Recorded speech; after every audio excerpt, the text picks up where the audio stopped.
Buenas tardes y bienvenidos a todos. Good afternoon and welcome everyone. Welcome to a community dedicated to providing spiritual tools for living a happy and full life. My name is Karina Shearer, and I am the spiritual director and founding minister here at the Center for Spiritual Living Puerto Vallarta. In October, we celebrated our third year here in this beautiful community. If you would like to be a member of our center, please contact me. Today is Saturday, December 12th, 2020, and we're continuing our annual theme, which is 2020 Spiritual Vision. The topic for this month of December is Celebrating Divine Truth, and the topic for this week is Preparing the Way. We open each week with a spiritual practice called affirmative prayer, also known as spiritual mind treatment. This is a powerful tool and a practical tool that shifts our consciousness so that we are open and available to accept the good that is already present in our life.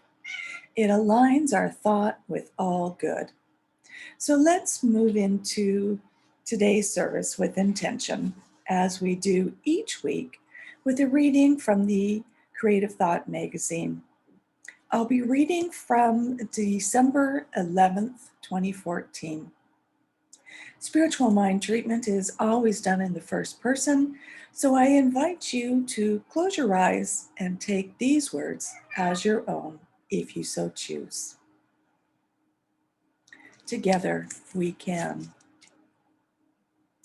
The infinite intelligence and creative energy of God animate all life. God is the still small voice that says, "It's time to be the person you are meant to be." One with God, the source of all I need, I hear that voice and I respond, "I am ready." As a child of God, I am here to live my divinity as only I can. And yes, I know I can, co-creating with the mighty power that is ever ready to work with me and to express through me. Grounded in faith, I have the key. Going within, I use my tools. Tuned up and turned on, I take action. All systems are go, and I soar to new heights, glorifying the magnificence that sources me. As I transcend my self-imposed limits, I help raise others to the consciousness that they can do it too. I give thanks for the God in me and as me that guarantees together we can. With joyous expectancy, I release my word to the law's flawless work. All is done and perfectly so, and so it is. And that was submitted by a licensed practitioner, Christine Cummings from Palm Desert, California. So as we do also each week, let's review our purpose, vision, and mission statements.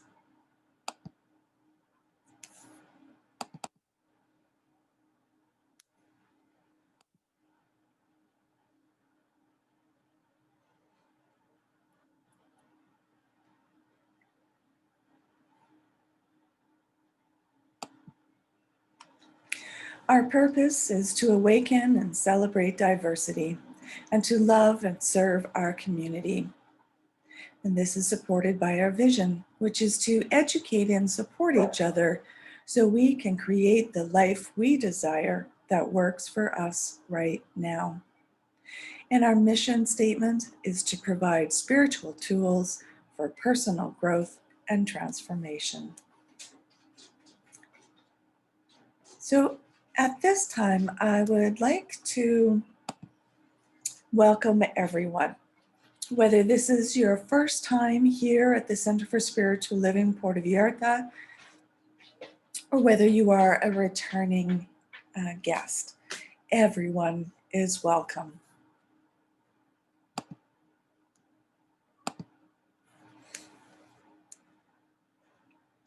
We teach a philosophy here called the Science of Mind. It's a teaching based on new thought and ancient wisdom. And we offer spiritual tools and principles to promote personal growth. We've already experienced one of those, which is the spiritual mind treatment.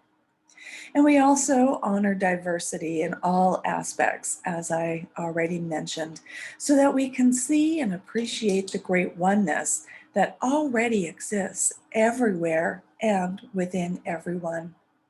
When Dr. Ernest Holmes founded this teaching in the 1920s, he had studied both Eastern and Western spiritual texts to create the Science of Mind, which focuses on the individual use of thoughts and this powerful thing called the mind.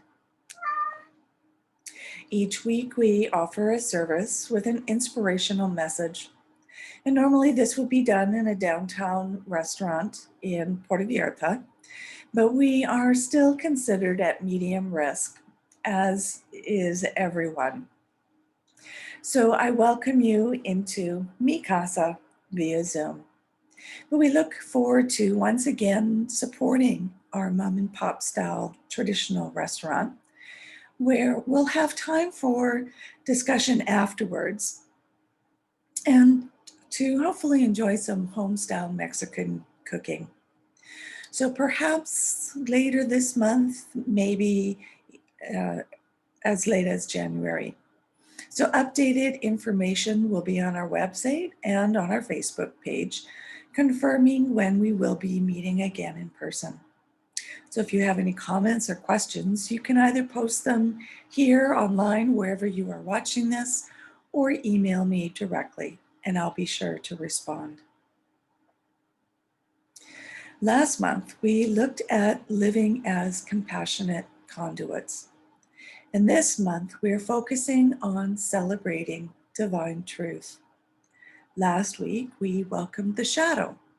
This week, we look at preparing the way. So let's start with a quote from Dr. Ernest Holmes. He says, "There is a divine urge within everyone to know more, to be more, and to express more. And I have found that the thing we are searching for is the thing we are searching with."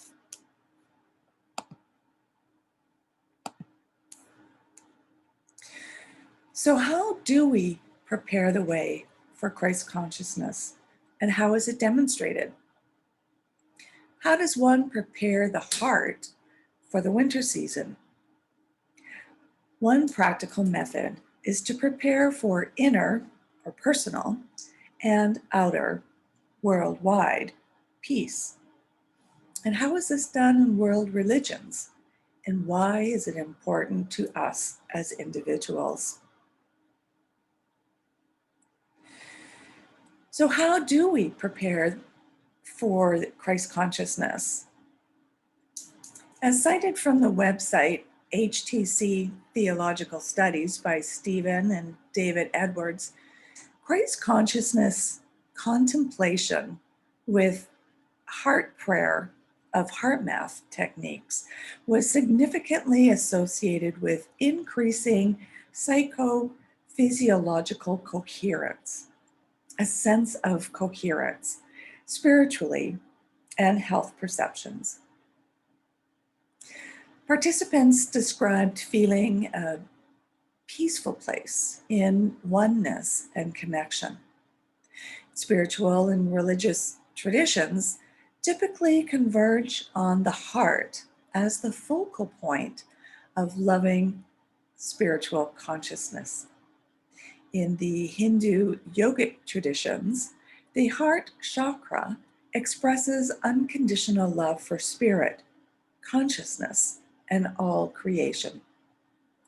The Taoist Qigong emphasizes subtle consciousness, breath and energy exercises in relation to the central heart. The Buddhist Heart Sutra regards ultimate enlightenment as the union of emptiness and form, realized through loving kindness. meditation, and action. The Judaic and Kabbalah energy spheres pivot around heart beauty, balance, and harmony. Meditation and group prayer are some of the practices recommended by Dr. Ernest Holmes to up-level our consciousness. Spiritual practice creates the field. The science of mind point of view is that collective meditation by any group creates a field, a synergy that can be used to change our consciousness and conditions, setting an intention, if you will.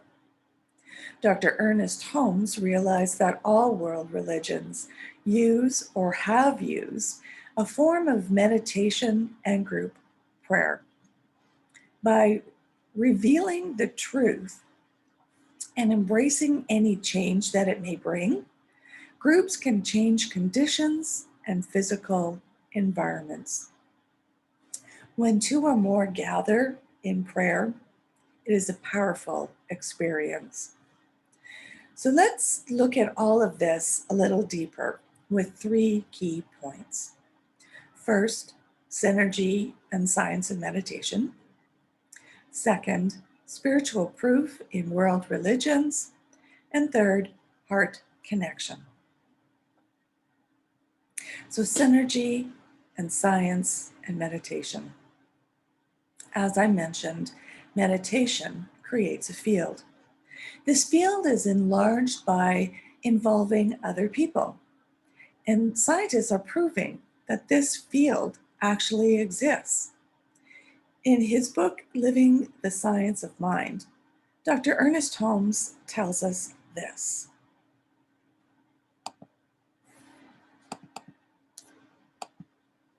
When a group of people come together with one accord and with one thought, a greater power is generated. This is not because the creative principles responds to a number of people more than it does to one, but because the combined faith of a group reaches a higher level of consciousness.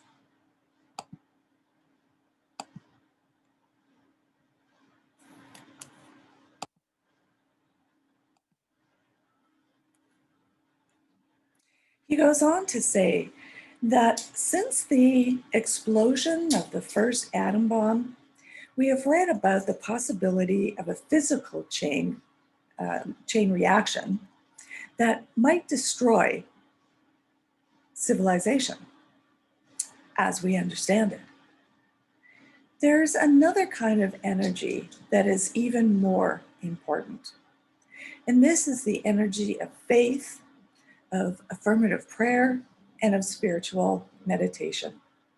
There is no reason to doubt that in the field of spiritual consciousness, a chain reaction could be created which would bless the world.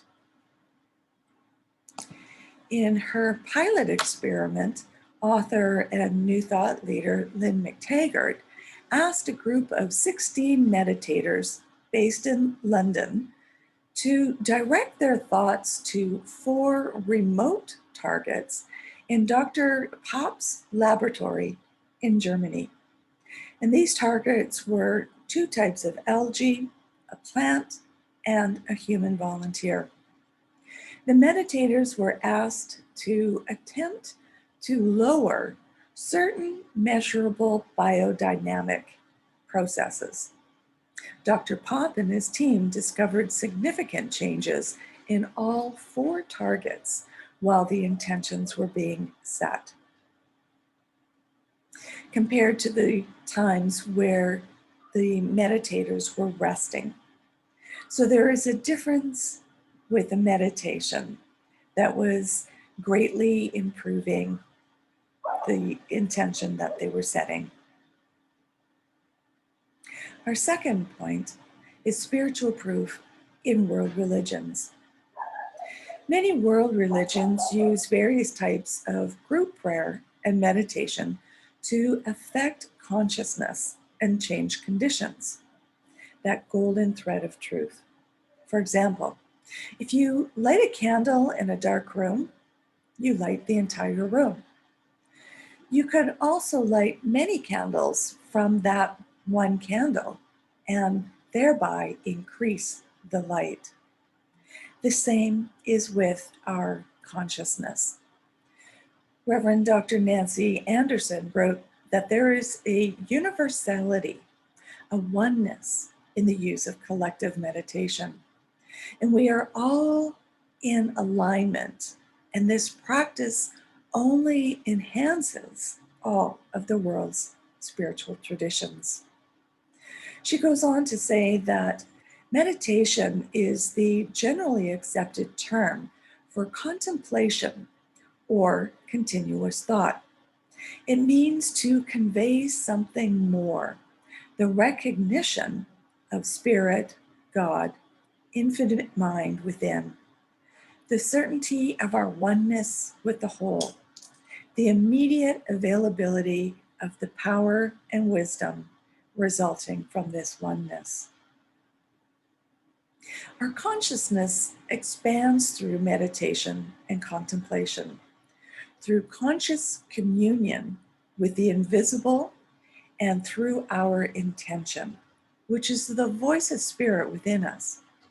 When we are waiting on the divine presence and listening to the voice of God through our through our intuition, we come into a consciousness of peace and a realization that we all belong to the one human family.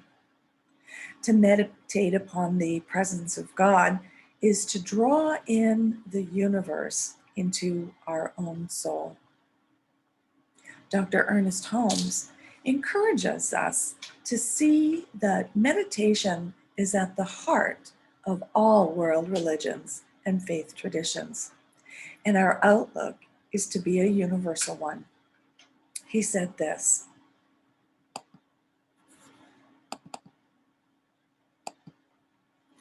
"Every man's mind is an inlet to the divine.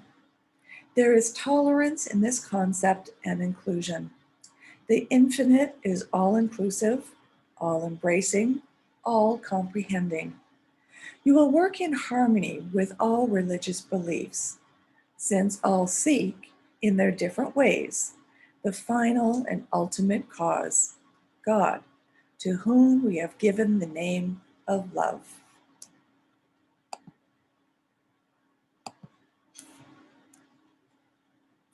And this brings us to our third and final point, heart connection.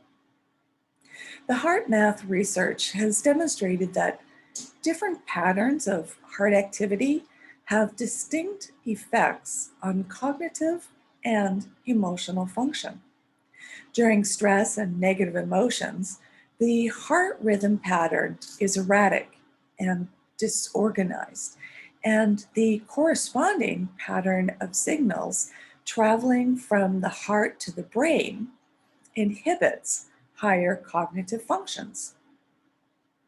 This limits our ability to think clearly, to remember, to learn, to reason, and to make effective decisions. So this might explain why we may often act impulsively and perhaps unwisely when we're under stress. The heart's input to the brain during stressful or negative emotions also has a profound effect on our brain's emotional processes, actually serving to reinforce that emotional experience of stress. In contrast, the more ordered and stable pattern of the heart's input to the brain during positive emotional states has the opposite effect. It facilitates cognitive function and reinforces positive feelings and emotional stability. This means that by sustaining positive emotions, it not only benefits the entire body, but also profoundly affects how we perceive experiences and how we think, feel, and perform.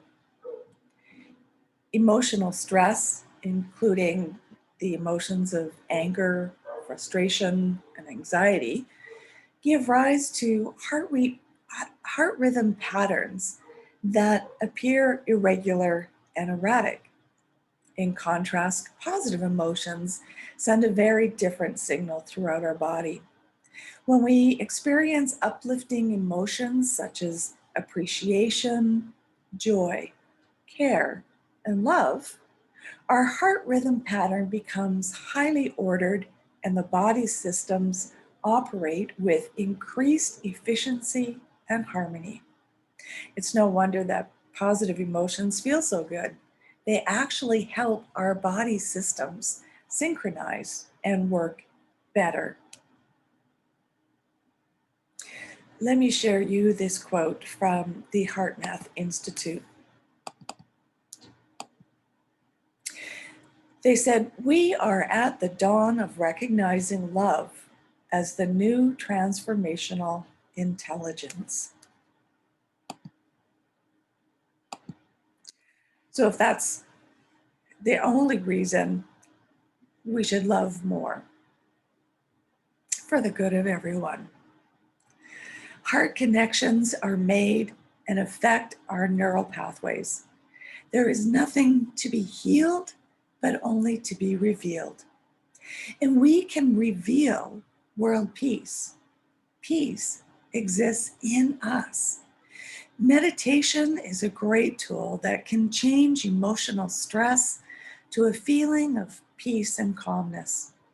So let's do our part to create world peace, starting with ourselves. And if you're interested in experiencing collective meditation, you can join the Centers for Spiritual Living Heart of Peace meditation each month on the second Monday at noon Pacific time or 2 p.m. here in Mexico. And I'll post a link to their Zoom call both on Facebook and on our website. So in closing, we are all living a different experience now with this worldwide pandemic. I've been reading news reports and talking with friends in both Canada and in California, where they are now required to shelter in place to a higher degree than at the beginning of this pandemic. And most businesses are either closed or very restricted. This also means no get togethers for the holidays. It means that we need to be more creative and resourceful in our connections.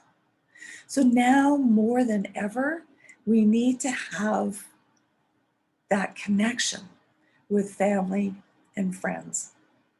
Many say that they're going to have their family gatherings via Zoom, and they'll still make their festive dinner and holiday baking, and perhaps even bake some goodies to share, packaging them up nicely in gift boxes and arranging to have them delivered to the door of their loved ones. Remember to also share kindness with everyone. Let us each prepare the way for love and peace in our homes and beyond. I'd like to close with a prayer for world peace by Ernest Holmes. So if you like, gently close your eyes and join me in knowing this. The earth is the Lord's and the fullness thereof. I know there is but one mind, which is the mind of God, in which all people live and move and have their being.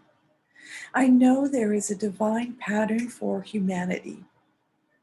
And within this pattern, there is infinite harmony and peace, cooperation, unity, and mutual helpfulness.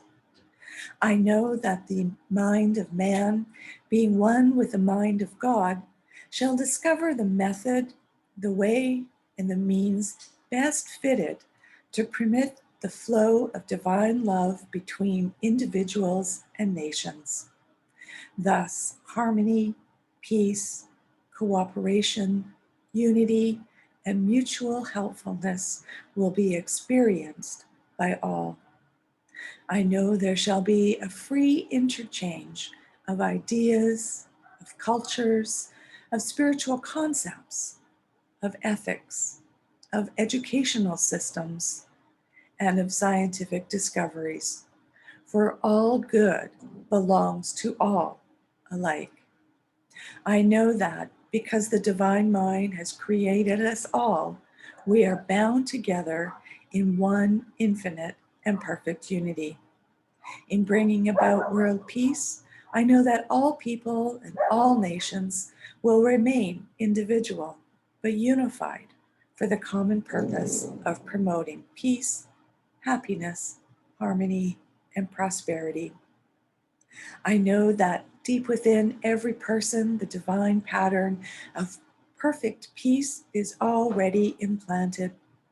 I now declare that in each person and in leaders of thought everywhere, this divine pattern moves into action and form to the end that all nations and all people shall live together in peace, harmony, and prosperity forever.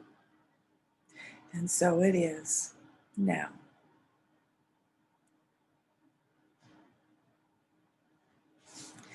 So let's share our affirmation for today.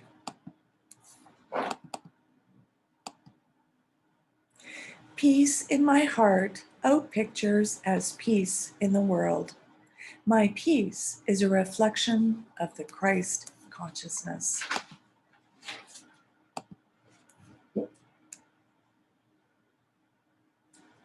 And now is our time of mindful giving and financial support of our spiritual home. We rely on your support to continue our center here in Puerto Vallarta so that we can continue offering this powerful teaching of the science of mind. We bless the financial gifts you give today. Every donation is greatly appreciated, whether it's $5 or $50 or just the cost of a cup of coffee. So at this time, we would usually pass the donation basket, but for now, donations can be made through our website. And that is www.cslpv.org. On the landing page, you'll find a Donate Now button. And when you click on that, you can go directly to your PayPal and make your donations however you choose. Or if you would prefer to mail in a check, you can send it to CSLPV, number 403, 2125 Birch Road, Kelowna, BC, Canada, V1Y8N1.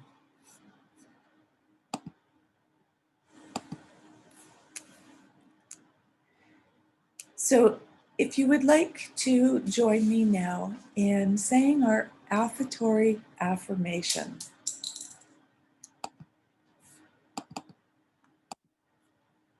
I know that my giving blesses and multiplies all that I am, all that I have, and all that I give and receive. I do give eternal thanks for the abundance that is mine to share. So thank you everyone for joining me here today and for your donations. Know that you are loved and you are a blessing. If you would like to connect with me for a one-on-one spiritual mind treatment or just to connect, then certainly send me an email, and you can do that through our website as well. So thank you. Namaste.